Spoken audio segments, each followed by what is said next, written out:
Hey, what's going on guys? Jake Newbie here. Welcome back to another video. Today we're going to be talking about the 5 best travel photography and videography cameras for 2018. Now, if you are new here, welcome. I make videos all about photography and filmmaking, so if that is something you're interested in, please make sure to hit the subscribe button so you don't miss out on any uploads.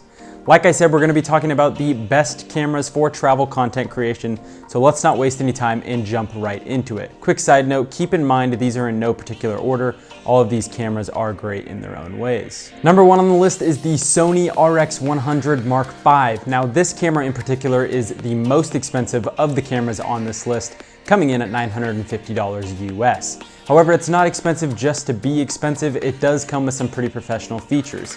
With this camera, you get a compact and light portable point and shoot that delivers high quality 4K footage at 24 and 30 frames per second. It also allows you to shoot slow motion video all the way up to 960 frames per second. However, keep in mind that as you go up in frames per second, your quality is going to decrease heavily. As far as stills go on this camera, you have the ability to shoot up to 24 FPS in continuous shooting for up to 6 seconds. That means that you can get 144 images in continuous mode for 6 seconds.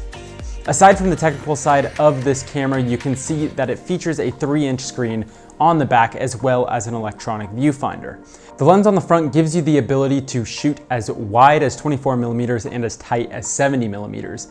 Now, a huge upside for this camera is that at 24mm you can actually shoot at an f1.8 and at 70mm an f2.8. This is super important so that you can get better low light shots and even get that blurry background effect as well. Number 2 on the list is the Canon G7x Mark II.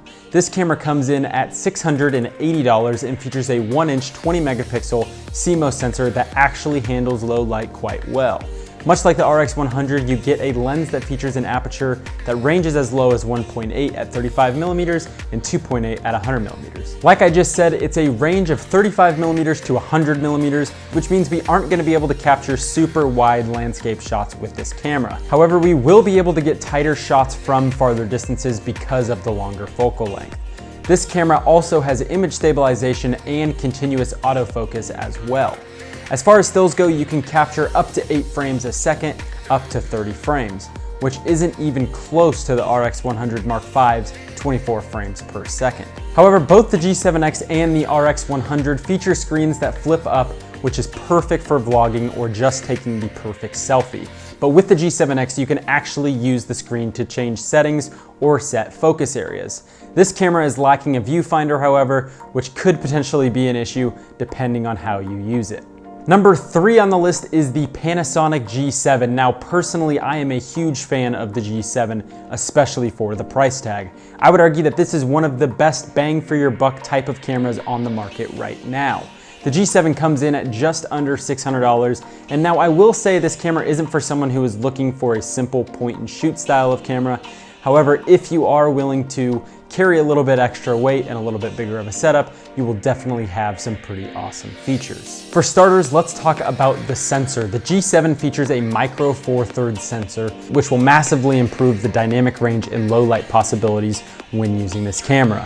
On this chart, you can see the sensor size comparison between the micro 4/3 sensor on the G7 and the 1-inch sensor on the RX100 and the G7X. Aside from all that technical nonsense, the images that come out of this beast are pretty great. Not only do we get 4K video, we also have an interchangeable lens system that allows you to mount different lenses on the body.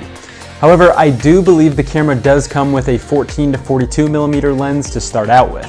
The screen on the back of the camera is fully articulated and even responds to touch controls. For audio, you have the option to use an internal mic on the camera or plug in an external mic into the mic jack on the side. Number 4 on the list is another one from Panasonic, the Lumix ZS100. Now, if you liked the G7 on this list, but you didn't like the fact that it was more of a DSLR rather than a point and shoot, you're still in luck. The ZS100 is small and compact, but still packs a punch as well. With this camera, we get internal 4K video recording, an electronic viewfinder, and even built-in Wi-Fi. And probably the most impressive part about this camera is the lens. The lens features a 10 times optical zoom all the way from a 25mm to a 250mm. However, the low light isn't quite as good. At a higher focal length, such as 250 millimeters, the lowest aperture you can get is an f5.9, which honestly isn't very good. However, at 25 millimeters, you can still stop down to a 2.8. This lens could be especially important for photography if you're interested in bird photography or animal photography. Lastly, number 5 on this list, the final camera is the Sony A6000. Now, this camera is the first generation of the Alpha 6000 line, but it's still a really great camera, especially for the price. The A6000 features an APS-C size sensor that will be the best out of any of these cameras in low light and dynamic range. This camera records 1080p video up to 60 frames per second and can shoot up to 11 stills per second as well. Like the G7, this is an interchangeable lens system, which means you'll be able to swap out lenses on the go to get different focal lengths and apertures. The autofocus on this camera is by far the best out of any of these cameras and can even track a person's face and eye movement. And the best part about this camera, it's only $498. And for an extra Benjamin, you can even get the 16 to 50 millimeter kit lens as well. Now, personally, my heart lies with the A6000 just because it was the first camera I ever had, but you be the judge on what's best for you.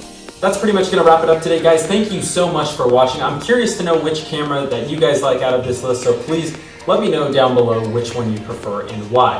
Give this video a big thumbs up if you guys enjoyed it. Make sure to hit that subscribe button on the way out, and we will see you in the next one.